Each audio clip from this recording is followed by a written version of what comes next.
Salut tout le monde, j'espère que vous allez bien, que vous êtes en pleine forme. Alors j'avais envie, on vient de rentrer dans l'automne et j'avais envie de vous parler de gym détox. Souvent on entend parler beaucoup de détox et quand on parle de sport, malheureusement souvent les gens pensent, quand ils parlent détox, transpiration. Il ne faut pas confondre une gym qui va favoriser la détoxification de l'organisme avec un sport qui vous fait transpirer. Donc l'objectif de la gym détox, c'est quoi? C'est d'aller stimuler à la fois votre système circulatoire, votre système lymphatique et également votre système digestif. Donc la première règle qu'on va chercher à mettre en place quand on veut faire une gym détox, c'est déjà d'éviter les exercices où vous allez monter en intensité, les exercices très intenses, parce que ces exercices intenses vont avoir tendance à produire beaucoup de déchets pour l'organisme. Donc qui dit beaucoup de déchets, dit un foie qui travaille, des reins qui travaillent beaucoup plus. Voilà, donc la première chose à éviter de faire quand on veut nettoyer son organisme, et au changement de saison, automne, printemps, c'est quelque chose de très intéressant à faire, c'est de favoriser une gymnastique qui va être adaptée en termes d'intensité. Donc, si on prend par exemple les activités cardiovasculaires, une des meilleures activités de détox, c'est la marche. Parce que la marche, on est sur un niveau d'intensité cardiovasculaire qui n'est pas très élevé, sauf si vous faites de la marche très active avec des bâtons, etc. Mais on est plutôt sur une activité qui va justement favoriser la circulation de l'oxygène dans vos muscles et donc favoriser la détoxification.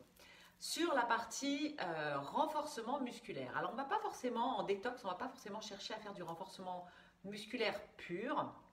Par contre, ce que l'on peut faire, c'est associer des postures, il y en a pas mal qui se font en yoga notamment, des postures ou des exercices ou des enchaînements d'exercices qui vont justement favoriser le drainage, favoriser le système circulatoire, favoriser également tout ce qui est digestif. Alors, dans les parties du corps qu'il va falloir stimuler, on va stimuler les chaînes latérales et notamment donc, sur le côté, on va stimuler tous nos méridiens digestifs. Voilà, je cherchais le mot. Donc, méridiens du foie, de la vésicule biliaire. Et en même temps, on va favoriser donc l'étirement de ces muscles sur les côtés qui vont permettre de grandir le dos et d'étirer la colonne vertébrale. Il y a du monde qui arrive chez moi, c'était pas prévu aussitôt. Voilà, donc il y a un peu de bruit, c'est pas grave, c'est les aléas du direct. Donc voilà, typiquement un exercice que vous pouvez faire pour stimuler votre système digestif. Vous pouvez tenir les postures, vous pouvez faire cet exercice debout, hein, bien sûr, vous n'êtes pas obligé d'être en position assise comme moi, là je suis assise en tailleur. Et en fait, ce qui est intéressant dans ce type d'exercice, vous allez d'ailleurs le sentir très très rapidement, c'est que ça réchauffe énormément le corps. Alors, dans les autres exercices qui vont favoriser notre système digestif, ce sont tous les exercices de rotation. Donc, typiquement, ce type, je vais reculer un petit peu pour que vous me voyez mieux, ce type d'exercice où vous croisez une jambe sur l'autre jambe tendue ou bien sur l'autre jambe fléchie et où vous allez donc tourner vos épaules à l'opposé du bras qui tient le genou, vont favoriser la stimulation de votre système digestif. Donc bien sûr, quand vous faites ce type d'exercice, l'idée c'est de tenir la posture un tout petit peu, de rester dans la position, de travailler toujours en auto-grandissement au niveau de votre dos et de favoriser l'allongement de votre colonne vertébrale. Et donc bien sûr, lorsque vous faites un côté, vous faites toujours aussi le deuxième côté. Hein. C'est important d'équilibrer, de ne pas travailler unilatéralement. Et d'ailleurs, vous allez sentir probablement qu'il y a un côté qui est plus raide que l'autre, parce qu'on a tous un côté qui est plus raide que l'autre. Et donc, vous passerez peut-être un petit peu plus de temps, voilà, moi typiquement c'est mon côté gauche, vous passerez peut-être un petit peu plus de temps sur ce côté qui est tendu, et donc un côté de votre corps qui est tendu, ça veut dire qu'il y a des tensions musculaires, et quand il y a des tensions musculaires, ça veut dire aussi une moins bonne circulation du sang, donc forcément une moins bonne élimination au niveau de votre corps, et là en l'occurrence sur le système digestif, mais aussi sur le système lymphatique. Alors après, il y a des exercices aussi qui vont favoriser justement le drainage lymphatique. Donc là, on va stimuler nos adducteurs. Donc position de départ, vous vous mettez pied écarté, vous ne voyez plus ma tête, mais ce n'est pas grave. Vous allez donc vous mettre dans une position de fente latérale pour aller étirer vos adducteurs. Et en fait, en étirant vos adducteurs, vous pouvez le faire de façon statique en restant d'un côté ou au contraire, de façon dynamique, en faisant attention de bien respecter toujours l'alignement du genou et de la pointe du pied pour faire attention et bien protéger les genoux. Et donc en faisant ce type d'exercice, vous allez vraiment stimuler les chaînes ganglionnaires au niveau de la lymphe et donc favoriser le drainage, et notamment pour nous les femmes qui pouvons être sujettes à de la rétention d'eau au niveau des membres inférieurs. Et ben c'est un exercice qui va réellement vous aider pour éliminer. Alors, autre muscle ou groupe musculaire qu'on va chercher à étirer, c'est ce qu'on appelle les fléchisseurs de hanche, donc les muscles qui sont situés devant la hanche, donc entre autres le psoas et l'iliaque. Et là, l'idée, c'est de tenir son ventre, de pousser doucement le bassin vers l'avant, donc on a un genou au sol posé sur un support souple, c'est plus agréable. Et vous allez venir doucement, donc vous mettre vers l'avant, toujours en gardant cette légère rétroversion du bassin. L'idée, c'est de ne pas forcer sur son dos, mais bien d'étirer les muscles qui sont situés dans le haut de la cuisse et sur le devant de la hanche.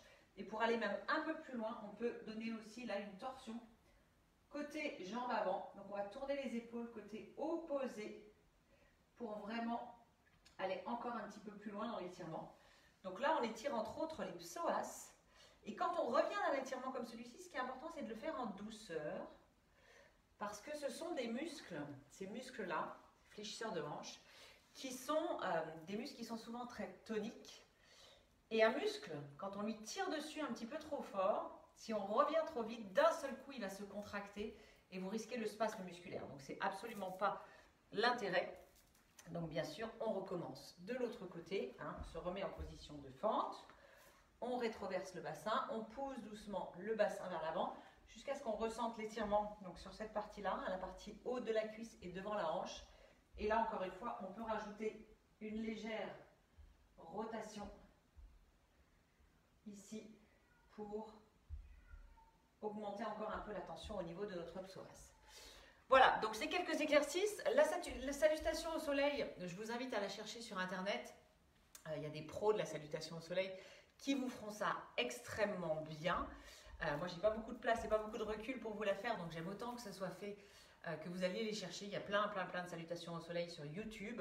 Ce sont des exercices qui sont très intéressants parce que là, encore une fois, on va travailler donc sur l'étirement, l'ouverture. Ensuite, on va descendre avec le dos plat, on va venir en planche, on va à nouveau redresser. Donc, c'est des enchaînements de postures et contre-postures qui vont permettre de favoriser la circulation. Et également dans la salutation au soleil, il y a quelque chose qui est intéressant, c'est cette partie-là où vous poussez vraiment les fesses donc vers le plafond. Et là, vous allez étirer toute la chaîne postérieure des jambes. Et donc là, on est sur des méridiens qui sont aussi intéressants puisqu'on est notamment sur les méridiens de la vessie qui favorisent le drainage au niveau de l'eau. Voilà les amis, quelques exercices, quelques idées d'exercices détox en cette période d'automne. On rentre dans la période où il se met à faire plus froid, donc où il ne faut pas trop brutaliser son corps. On oublie souvent qu'avant on était des animaux et qu'il faut écouter un petit peu le rythme des saisons. Donc pensez-y, pensez à écouter un petit peu votre corps. Votre corps va avoir besoin de plus de sommeil et si vous ne lui en donnez pas assez, vous allez voir, ça ne fonctionne pas bien. Rien ne fonctionne bien quand on n'écoute pas son corps. Voilà les amis, j'espère que cette vidéo vous aura plu. Je vous embrasse et je vous dis à bientôt. Ciao.